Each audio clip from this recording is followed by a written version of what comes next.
PID ni ugonjwa wa maambukizi katika viungo vya uzazi wa mwanamke.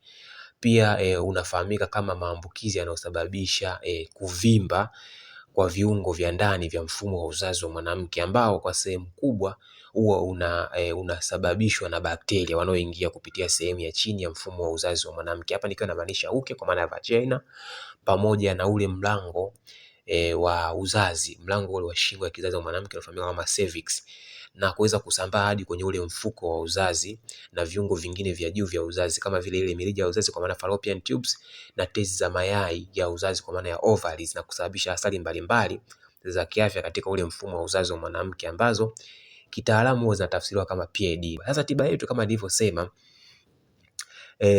inatumia mimea tiba yenye viambata kemikali asilia kabisa vyenye uwezo wa kutibu PID kabisa. Sasa hiyo mimea ipo ya aina 5. Mmea wa kwanza unaitwa mzugwa. Nadhani tunaofahamu mzugwa, nilishatoa chapisho kuhusu mzugwa kwenye hii chaneli ya tiba asili mmea na chakula, na lile chapisho lilikuwa limeenda kwa jina la mzugwa, dawa ya uzazi, tiba ya magonjwa na changamoto mbalimbali kwenye mfumo wa uzazi wa mwanamke. Nenda kalisikize hilo chapisho, lakini pia kaangalie, nenda sehemu ya comment section, utaona maoni watu namna ambavyo wameweza kujifunza, lakini pia wameweza kunufaika, ambao wameshatumia na wameweza kupona au kuondoa kabisa changamoto zao ambazo zilikuwa zinawakabili mbalimbali katika mfumo wa uzazi wa mwanamke. Huo ni mzugwa. Lakini mmea mwingine unaitwa kivumbasi. Sasa kivumbasi vimegawanyika katika makundi mbalimbali, lakini hapa tutazungumzia kule kivumbasi kikubwa, lakini pia ukikosa kivumbasi kikubwa basi tuchukua kile kivumbasi kidogo, ambavyo hapa mmea huu wa kivumbasi huwa una wenyewe pia una viambata kemikali asilia vyenye uwezo wa kuzuia wale bakteria wa maambukizi ambao wanashambulia ule mfumo wa uzazi wa mwanamke. Kwa hivyo vimelea ambavyo vinasababisha PID yenyewe inazuia visiweze kuzaliana zaidi, lakini pia kusambaa zaidi kwenye maeneo mbalimbali ya mfumo wa uzazi wa mwanamke na kuleta athari zaidi. Lakini mmea mwingine unaitwa mfagio au tunaita Sida acuta. Mmea mfagio nadhani mtakuwa mnaufahamu. Ni mmea ambao mzuri sana kwa watu ambao wana shida za joint, maumivu ya baridi yabisi kwenye ile sehemu zile za joints, kwenye magoti, kwenye vifundo hivi vya sehemu ya mguu, lakini pia kwenye mikono, kwenye maumivu ya mgongo. Hii Sida acuta ni dawa moja nzuri sana, ukiitumia inaondoa maumivu sana na kuweza kuondoa ile ya baridi yabisi. Kwa hii huwa ina uwezo mkubwa sana kwenye kusaidia kusafisha sumu na vijidudu mwilini, lakini pia hupunguza uvimbe wa uterus pamoja na ile mirija ya uzazi. Lakini mmea mwingine huo unaitwa mkwalakwala au mkwayakwaya au tunaita punarnava. Unafahamika sana punarnava nchi ya India kutokana na uwezo wake mkubwa sana wa kusaidia kuondoa maji mwilini, ambayo unakuta mtu mwenye shida zile za figo, unakuta mwili unajaa maji, miguu inajaa maji, mikono inajaa maji, ikibonyeza na kama inabonyeza inatengeneza kama shimo, huwa inasaidia kuondoa yale maji. Huu mmea huwa tunaita kirejesha uhai, huwa unaenda kujenga muundo mzuri wa seli na kufanya mchakato wa seli kufanya kazi zake vizuri sana. Kwa hiyo huu mmea huwa unapelekea pia kurejesha kujenga vizuri zile tissue, kufanya seli zako za mwili kuweza kuwa vizuri na kuondoa, kwa sababu ni antioxidants, inaondoa zile sumu na uharibifu wa seli ambao umetokana kwa sababu mbalimbali. Kwa hiyo husaidia kurejesha tissue zilizoharibika, hupunguza mkusanyiko wa majimaji kwenye tissue zilizovimba, lakini pia husaidia kusafisha mwili kutokana labda na sumu au na maambukizi mbalimbali. Lakini pia kuna mmea mwingine ambao unaitwa mziwaziwa au tunaita Euphorbia hydra. Mmea ni mzuri sana kwa watu ambao wana shida za pumu, tunaitaga ni asthma plant. Ni mmea mzuri sana kwa watu wana shida za pumu, lakini watu pia ambao wana shida za vidonda vya tumbo, lakini pia hizi changamoto mbalimbali za mfumo wa uzazi wa mwanamke. Ni mmea mzuri sana kwa sababu wenyewe huwa unasaidia kupunguza maambukizi, kuondoa maambukizi au ni kupambana na vimelea ambavyo vinasababisha maambukizi, pamoja pia na ule uchafu ambao sio wa kawaida katika sehemu mbalimbali za mfumo wa uzazi wa mwanamke ambazo zinasababishwa na hivi vimelea viharibifu kwenye mfumo wa uzazi wa mwanamke. Kwa hiyo ni nzuri sana, hii ni nzuri sana kuondoa yale majipu, kuondoa ule usaa ambao unajitengeneza kwenye mirija ya uzazi ambayo inapelekea mirija ya uzazi kuziba kwenye sehemu ile ya mfuko wa uzazi wa mwanamke, kwenye ile sehemu ya zile tezi za mayai ya mwanamke, uwe inaondoa yale majipu na yale ambayo pia majipu ambayo yamekaa ndani ya yale mashimo ya nyonga, uwe inaenda kusafisha kabisa, lakini pia kuondoa vimelea vyote ambavyo vipo mule. Kwa hiyo ni mmea ambao mzuri. Kwa hiyo hii mimea tutaichanganya pamoja. Na kwa nini tunaichanganya? Tunaichanganya ili tuweze kupata synergistic effect. Tuweze kupata unajua hii mimea huwa ina sifa za kikemikali zinazoweza kufanya kazi moja katika uwiano unaofanana au kuzidiana, au kuwa na sifa za kikemikali tiba zisizofanana na mmea mwingine. Kwa hiyo unapoiunganisha kwa pamoja, huwa inakupa ufanisi mkubwa sana wa kuweza kutatua changamoto mbalimbali za kiafya katika mfumo wa uzazi wa mwanamke. Kwa hiyo mimea ambayo nimeitaja sasa, tunaenda kuangalia ni namna gani ya kuvuna. Mimea kikawaida huwa inavunwa asubuhi, na huwa tunavuna baada ya mimea kuwa imeondoa umande, kwa maana kuanzia saa 2, saa 3, saa 4, ukichelewa sana saa 5, kabla ya jua halijawa kali, kwa maana jua kuanzia saa 6, saa 7, saa 8 na kuendelea. Mmea huwa ivunwe mchana kwa sababu asubuhi mimea huwa inakuwepo haijaanza ule mchakato wake wa photosynthesis, mchakato wa mmea kutengeneza chakula chake wenyewe. Kwa hiyo mmea unakuwa na vile virutubisho vya kutosha ambavyo wewe utavihitaji katika uwiano unaohitajika. Kwa hiyo wewe utakachokifanya, utatakiwa kuchuma mmea asubuhi. Kwa huo muda utachuma mmea wa mzuga ujazo kiganja kimoja, utachuma mmea wa mfagio ujazo kiganja kimoja, utachuma mmea wa mziwazio ujazo kiganja kimoja, mmea wa kivumbasi ujazo kiganja kimoja, lakini mmea wa ule wa mfagio pia ujazo kiganja kimoja.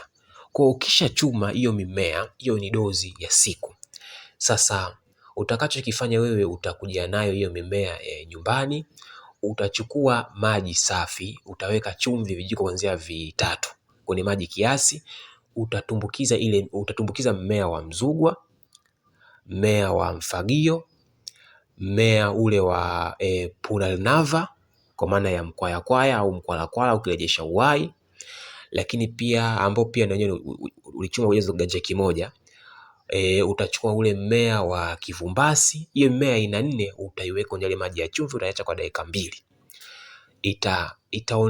Hiyo inasaidia kuweza kusafisha ile mimea yote, kuondokana na vimelea kama kuna vimelea ambavyo vipo kwenye ule mmea. Then baada hapo utatoa ile mimea yako utaiweka pembeni. Hii mimea ya mziwaziwa hatuifanyii hiyo mchakato wa kuweka kwenye maji kwa sababu yenyewe tutaichemsha, ila hii hatuichemshi, ndio maana tutaiweka mule. Sasa utachukua mmea ya hiyo aina 4 kwa maana ya ule kurejesha uhai ambao ni pulalnava, mmea wa mfagio, mmea wa mzugwa na mmea wa kivumbasi, utaiponda ponda. Alafu utachukua maji safi na salama, kwa sababu ya maji utakunywa ujazo wa chupa moja ya soda ambayo waga inakuwa kama ni kama mililita 350. Then utachukua ujazo wa chupa moja ya soda, utaweka maji safi na salama mule, chupa safi utaweka maji safi na salama. Ikijaa ile ndio itakuwa kipimo chako. Kwa hiyo utaponda ponda yale majani yote ambayo ya aina 4, utaweka ile maji yako kwenye jagi, utachukua au kwenye sufuria, utachukua yale au kwenye chombo chochote, utachukua ile dawa yako ambayo umeiponda ponda, utaiweka mule, utakoroga, utafunika, utaacha kuanzia masaa 6 mpaka 8, dawa ikiwa umeloweka mule kwa masaa hayo. Sasa unaweza ukajiuliza kwa nini hii mimea ya aina 4 tunaiponda ponda kisha tunailoweka kwa masaa 6 mpaka 8 na hatuichemshi kama tulivyofanya kwenye ule mmea wa mziwaziwa. Tofauti ni kwamba hii mimea ya aina 4 kulingana na ile biochemical compounds ambazo zipo kwenye hii mimea ambazo ndizo tunazozihitaji kutumia kama tiba ya kuondoa hivi vimelea vinavyosababisha PID na athari zake, zenyewe unaweza ukazitumia kwenye mwili wako kwa kiwango fulani bila kukuletea athari zozote za kiafya.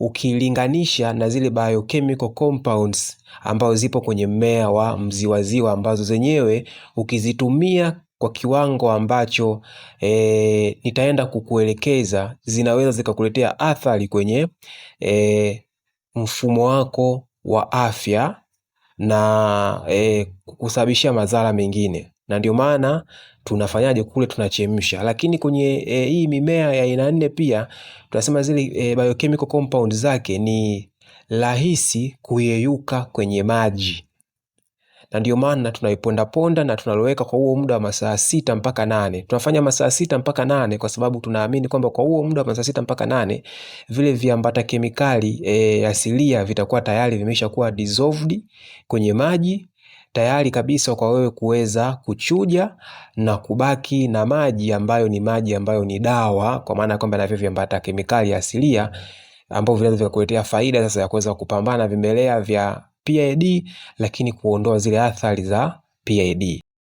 Kisha utachukua yale majani ya mziwaziwa na yenyewe utayaponda ponda, utayaweka kwenye jikoni, kwenye sufuria lako safi, utachukua maji ujazo pia wa chupa moja ya soda, utamimina. Then utachukua robo ya ujazo chupa ile ya soda pia utamimina. Hii robo utaiongezea ili utakapokuwa unachemsha kuanzia dakika 15 mpaka 20, basi ile maji itakayopotea yasipunguze ile ujazo ile kipimo chetu cha chupa moja ya soda ambayo tunaitaka. Kwa hiyo utakuwepo sasa, mwisho siku utaipua ikishachemka kwa hizo dakika 15 mpaka 20, utachuja, utaiweka ipoe. Kisha ile ya ile ambayo ulioloweka ya mimea 4 na yenyewe baada ya masaa 6 mpaka 8 utachuja na yenyewe. Kwa hiyo utapata chupa moja ya soda ya ujazo ya hii mimea 4 ulioloweka na chupa moja ya soda ya hii mmea wa mziwaziwa ambao ulichemsha. Sasa kipimo cha dozi kikoje, au kipimo cha dawa yetu kikoje? Utachukua nusu ya ile mimea ambayo ya dawa yetu ambayo imetokana na dawa ambayo uliloweka, nusu chupa. Alafu utachukua nusu chupa tena ya ile dawa iliyotokana na mziwaziwa uliochemsha, utachanganya pamoja. Utapata kikombe chenye ujazo kama huu hapa ambao unaoonekana, kwa maana kwamba sasa ni ml 175, ml 175. Utakunywa asubuhi kabla hujala chochote, utakunywa. Na ukisha kunywa utakaa nusu saa, kisha ndio utapata kifungua kinywa. Kisha itakapofika jioni itabakia ml 175 kwenye chupa ya kwanza na 175 kwenye chupa ya pili. Kwa hiyo yenyewe utaweka kwenye kikombe chako kwenye glasi, utakunywa saa 12 kabla ya chakula cha usiku utakunywa. Kwa hiyo utafanya hivyo mfululizo kwa muda wa wiki 2. Wewe ambaye una zile changamoto zote mbalimbali za mfumo wa uzazi wa mwanamke, hii dawa inakusaidia, lakini kwa huo muda wa wiki 2. Na matokeo utaanza kuona kuna baadhi ya dalili zitaanza kupotea ndani ya wiki ya kwanza, na kuna baadhi ya dalili, kwa mfano kama zile za mauvimbe, mirija kusafishwa na kuwekwa sawa kwa mfumo wako wa homoni, utaanza kuona ndani baada ya wiki ya pili, katika ile wiki ya pili. Lakini kwa wale ambao wameshakuwa na hii shida ya muda mrefu sana, huwa na shauri waongeze mpaka wiki ya 3. Huwa kwa wale zile shida sugu. Na hii dawa sio sumu. Kwa hiyo unaweza ukawa unaitumia kwa wale ambao pia si lazima wewe una hizo changamoto, lakini tunataka kuweza kuweka tu sawa mfumo wako wa homoni, unataka tu kuweka tu ule mchakato wako wa hedhi kukaa vizuri, kuondoa zile changamoto za kawaida za hedhi, kuweka tu vizuri mfumo wako wa hedhi. Unaweza ukawa au mfumo wako wa afya ya uzazi, unaweza ukawa unatumia walau kwa wiki ukawa unakunywa hii chupa moja ya soda yenye nusu ya mziwaziwa iliyochemshwa na nusu ya hii mimea 4, ukawa unakunywa. Itakusaidia kuondokana zile changamoto mbalimbali za maambukizi kwenye mfumo wako wa hedhi, kusafisha kwa kifupi. Unaweza ukawa unakunywa hata kwa wiki mara moja, kwa mwezi ukanywa hata mara 2, kwa maana kwamba kwa wiki mara moja, kwa wiki 2. Kwa hii itakusaidia sana kuweka sawa mfumo wako wa hedhi. Sasa nani ambaye hapaswi kutumia hii dawa. Sasa kwa wale ambao hawapaswi kutumia, kwa maana ya tahadhari sasa, ni hasa ni wale ambao tunasema ni wamama wajawazito, hususan wale ambao wapo katika wana ile mimba changa, kwa sababu kwa mfano mmea kama Sida acuta na ile Euphorbia hydra inaweza kuchochea ile misuli ya mfuko wa uzazi kukaza au kutanuka sana, lakini pia inaweza kuongeza hatari ya kuharibika kwa mimba. Kwa hiyo hatushauri mama mjamzito kutumia, lakini yule mama ambaye ananyonyesha labda kile kipindi cha ile miezi sita ile au chini ile miezi sita, basi tunasema hii mimea, hii dawa usitumie, kwa sababu inakuwa na viambata vinavyoweza kupita kwenye maziwa ya mama na kumwasili mtoto, kwa sababu mtoto anaweza kanywa kiwango kikubwa sana ambacho kipo, kwa sababu inakuwa ina kipimo maalum. Kwa hiyo usimpe mama anayonyonyesha, usitumie. Lakini watu wenye magonjwa sugu, kwa maana ya kwamba unakuta mtu yupo katika hatua ya figo yake ambayo inahitaji inafanyiwa ule usafishwaji wa figo, tuseme watu ambao katika zile hatua ambazo figo imeshafeli kabisa. Sasa hapaswi kutumia, kwa sababu zile figo tupu zinahitaji usaidizi.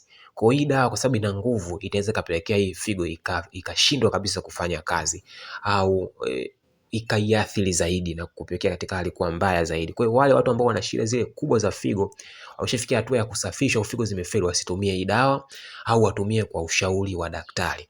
Lakini sawa pia na wale ambao wana changamoto zile za ini ambazo zishafika hatua mbaya zaidi, wasitumie. Au watu wenye magonjwa sugu kabisa yale ya moyo, wasitumie hii dawa, kwa sababu hivyo viambata ambavyo vipo kwenye hiyo mmea huweza kuchakatwa kwenye ini, inaweza vikachakatwa kwenye figo, hivyo vinaweza kuongeza ile mzigo kwenye hivyo viungo na kupelekea hali kama mbaya zaidi. Lakini watu ambao tuseme watoto walio chini ya umri wa miaka 18, kwa sababu huu mfumo hawa pia ule mfumo wao wa homoni bado haujakomaa kikamilifu. Kwa hiyo hii dozi sio salama kwa watoto, kwa sababu bado haijathibitishwa vizuri kiwango chao ambacho wanapaswa wao kutumia kwa watoto. Kwa hiyo mtoto usimpe ambaye yupo chini ya umri wa miaka 18, na msitumie kama wewe upo chini ya umri wa miaka 18.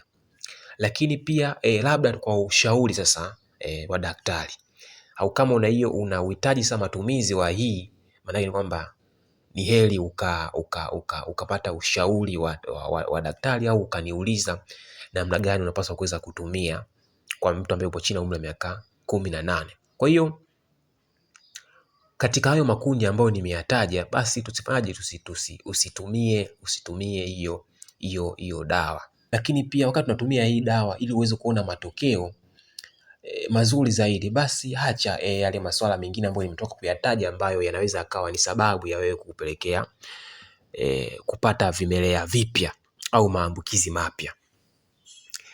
Kwa hiyo ni vyema ukazingatia hayo. Kwa hiyo sasa kwa kusema hayo, hii dawa kama nilivyosema ina faida mbalimbali nyingine za kiafya. Kama nilivyosema, hii dawa huwa inasaidia sana kwa watu wenye changamoto za figo zile za awali, kwa watu ambao wana changamoto za ini, wanataka kuimarisha afya ya ini na kujenga ini vizuri, kwa watu ambao wana shida za changamoto za mmeng'enyo wa chakula au mwili kujaa maji.